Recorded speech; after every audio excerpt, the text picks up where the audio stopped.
Hello and welcome to Tech Deals. 24-inch 1080p IPS desktop computer monitor, $120. This is a deal.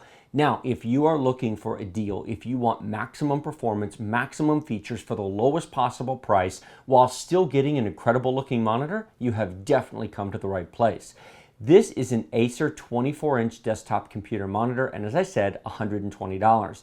Now, I've reviewed other monitors on my channel in the past. Link to those in the video description below. Also linked in the video description below will be the link to this monitor at Amazon.com. It's where I bought it, and so should you if you want one of the best deals in a 24-inch desktop computer monitor today. Now, first things first, let me run through its features and talk about why this is such a good deal. Because there are many different 24-inch monitors on the market. One of the questions you might be asking is, why wouldn't I consider any of the others? Well, you could. There are other excellent monitors. It's the combination of features and price that put this at the top of the list, in my opinion.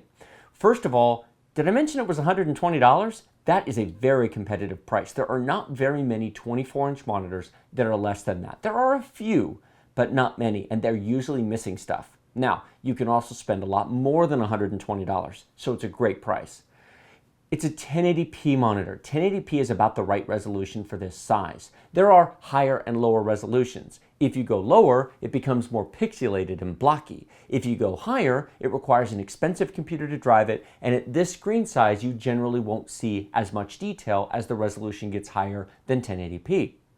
It's an IPS screen. What does IPS stand for? In-plane switching.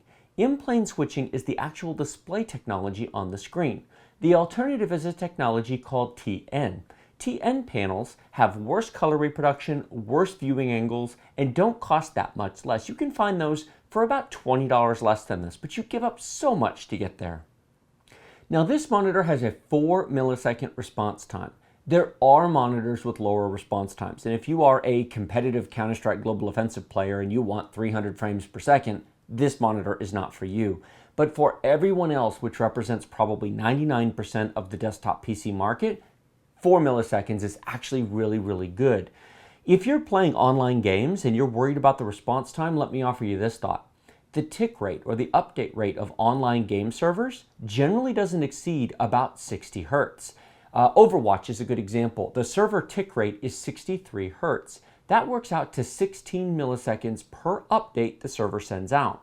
No matter how fast your monitor response time may be, it's worth considering that if the game server only sends you enemy positions every 16 milliseconds, the computer can't actually draw anything faster in terms of changing enemy positions any faster than that, because it isn't getting updates any faster than every 16 milliseconds. 4 milliseconds is far faster than any online game updates. The only way to get a faster update rate is with local LAN play, such as competitive gaming events if you go to, for example, a League of Legends tournament. The reality is that is a very small number of people that applies to. For everyone else, gaming and non-gaming, this is an excellent screen. Moving on to inputs, we have 3 inputs on the back of this screen. We have an HDMI, a DVI, and a VGA. Most people will use the HDMI input, but if you only have a DVI or VGA, this monitor has got you covered. The only downside here is the monitor only comes with a VGA cable.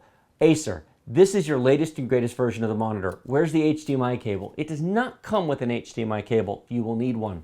In addition to the link to Amazon.com in the description below to this monitor, I will also link to an inexpensive HDMI cable, if you need one, that you can add to your purchase. It adds a couple of dollars, $5 or so, but you will need an HDMI cable if you want to hook up the digital input. Besides inputs, let me talk about this beautiful, borderless, frameless screen. Now, even if you just use one monitor, it actually makes the monitor feel bigger than if we had a nice big bulky border. Notice how little there is. I'll put my hand here. You can see how little border there really is on this screen. But if you're interested in multiple monitors and you want to put 2 side by side, you will have very little bezel between the 2. Now, for gaming, generally you need 3 monitors because the center of whatever's on your game, your HUD, your heads-up display, is generally going to be in the center. So for gaming on multiple monitors, you'd buy 3 of them, and you'd want a fairly decent graphics card in order to run that. However, don't discount 2 monitors. With two monitors side by side, you can put your game on one screen and you can use the other for Windows, watching YouTube videos, for example, or just browsing the web, watching Netflix or something else. For non-gaming uses, multiple monitors are tremendously useful productivity tools. I use multiple monitors for that all the time. Now, that deserves its own video, but all I'll say is that if you've never used Windows with more than one monitor, you might not know what you're missing, because the ability to have a web page up on one screen and a document or something else you're working on the other is a wonderful tool to have. And at $120, buying two of these won't break the bank for a lot of people. Now, when it comes to the stand the screen is sitting on, it does have a tilt feature. It does tilt 5 degrees forward and it tilts 15 degrees back. I'll show you in a minute when I turn the lights down to get less of a reflection on the screen. Any light you're seeing on the top of the screen is due to my studio lighting, which is just simply creating an image. I'm going to turn that down, which will make me more dim in a second, but it'll make the screen look a little better. It does not have a pivot or a swivel base. It's simply on a fixed base here. You can, of course, move it manually side to side, and you can see the light reflection from my shooting area as I move it back and forth on that dark image. But it does tilt 5 degrees forward, and it does tilt back. In fact, you can see a lot of the reflection. It is a matte finish screen. It is not glossy. If it was glossy, you would actually see a mirror image finish of my lights, which are just on the other side of the camera over there. But since all you see is a bit of fuzz there as a fuzzy light, it is a matte finish, and so it doesn't show reflections as strong as if it was a glossy screen, which is almost a mirror-like surface. If you have any light sources behind you that would affect your screen, you definitely want a matte image. And here we are with the studio lighting off. Yes, this is the first time I've ever done this. I know I look a bit funny. Look at the screen, not me.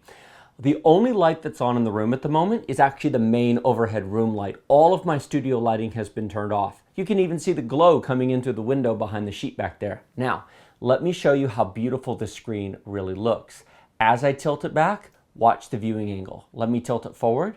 You can see as the scene changes, that's all the way 15 degrees back. No light reflection. That was all studio lighting that was reflecting. So I have to turn the lights off so that you can see what this really looks like. I'll turn it left to right here in a second. Look how gorgeous that is. As we turn left to right, look at how the brightness stays. That's a 45-degree angle to the camera. Go a little further. Look how beautiful that remains. You can still basically see the same image, and that is the IPS screen at work. I'll go all the way back the other way. Now, my computer monitor over there is on, and you might actually get some reflection off of that, but look at that. That is a gorgeous screen. Absolutely gorgeous. I own a lot of monitors. I own some expensive monitors. This is actually just as good of a screen as some of my $300 and $350 monitors. I own a couple of nicer monitors that are a little bit better, but this is right up there. This is probably 80% of the screen quality of my 4K production monitors, which are $800 a piece. And that's saying a lot for a $120 monitor. If I was on a tight budget and I didn't have a lot of money, this would absolutely be usable for YouTube video editing, for image editing. I wouldn't call it a professional monitor, it isn't, but it does almost everything else. And that is just a gorgeous screen. Okay, enough gushing. I've turned the lights back on so you can see me, but it really is an absolutely gorgeous display, and I recommend it without any reservations whatsoever. It does have a 3-year warranty. It does not come with an HDMI cable, as I said before. You will have to add that if you don't have one, but that's really the only negative I would say towards it. They really should include one, but putting the HDMI cable aside, it takes 2 minutes to assemble. The base is in 2 pieces. The stand piece here snaps into the bottom of it, and then the base screws onto the stand. It literally takes 2 minutes to put this together. It weighs 6 pounds, very lightweight, easy to move around. I really have nothing but positive things to say about it. The price is great, the quality is great, the weight is great, the frameless design, the 4 millisecond response time, 3-year warranty. Acer hit it out of the park as far as I'm concerned. Like this video if you like it, share it with your friends if you loved it. Remember to subscribe to my channel with the big huge red button directly below this video.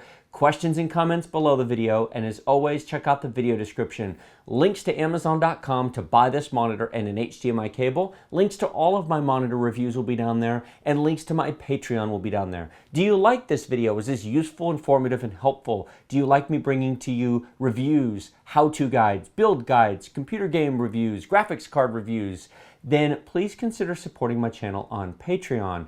I buy most of what I review. Not everything. I do get a few samples from manufacturers, and when I do, I will disclose it. But I did buy this with my own money because it is incredible value for the money, and I really am the deal man to my wife. So I'm always looking for good deals. Thank you so much for watching. I will see you in the next video.